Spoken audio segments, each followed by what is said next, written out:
Dugo nga ba ang solusyon sa kapayapaan o mabulag-bulagan na lamang sa katotohanan tayo ay inaakti sa sariling bayan?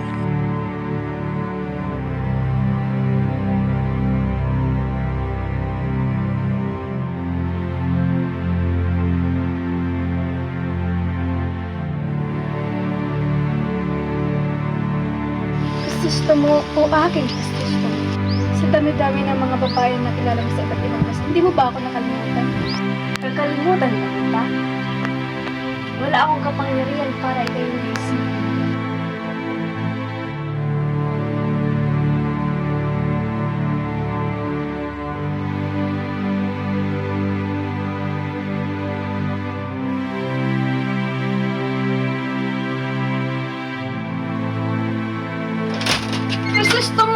Gusto mo, bitawan mo siya! Gusto mo!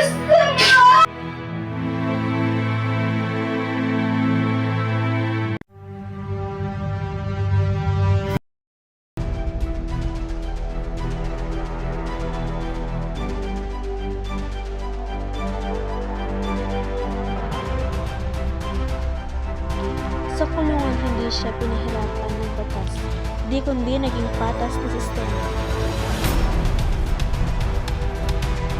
Sa kangungan para isipin na matanggap-tanggap ka.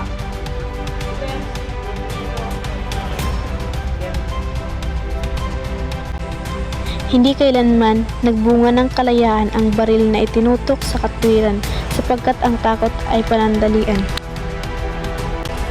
Ngunit ang katotohanan ay walang kamatayan sapagkat ang daliring sanay lamang sa gatilyo, kailan may hindi matututong isulat ang kasaysayan ng katanan. Basilio! Respen! Asa na kayo aking mga anak? Ano ang silbi ng talino at dunong kung ang bayan ay gapos na gapos ng bakal? As the ayer está ahí, y el opresor sigue siendo oprimido por el tonto. Parang awa nyo na po! Tama na!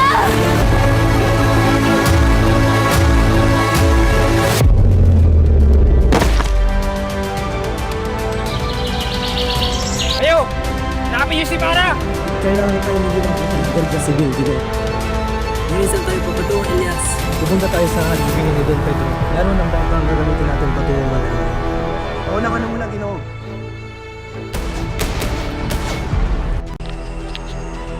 Sa loob ng makakapal at malamlam na pader ng kumbento, isang anino ng dating liwanag ang unting-unting nalulusaw sa dilim. At nang dumating na sa gabing pinakaasam niyang katapusan, isang malamig na hangin ang humaplos sa kanyang noo. Maririnig ang isang bulong na tila ba isang himik mula sa kabilang buhay.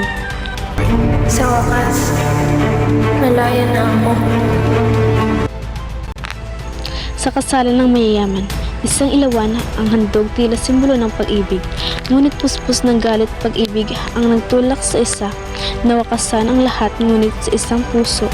Pinipilit nitong malunod hindi sa tubig kundi sa sakripisyo.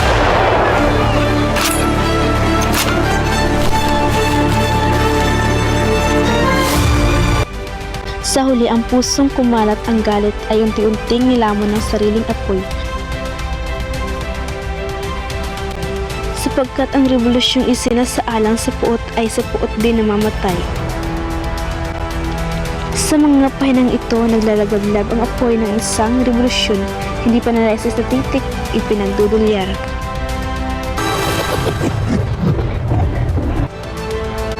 El filibusterismo.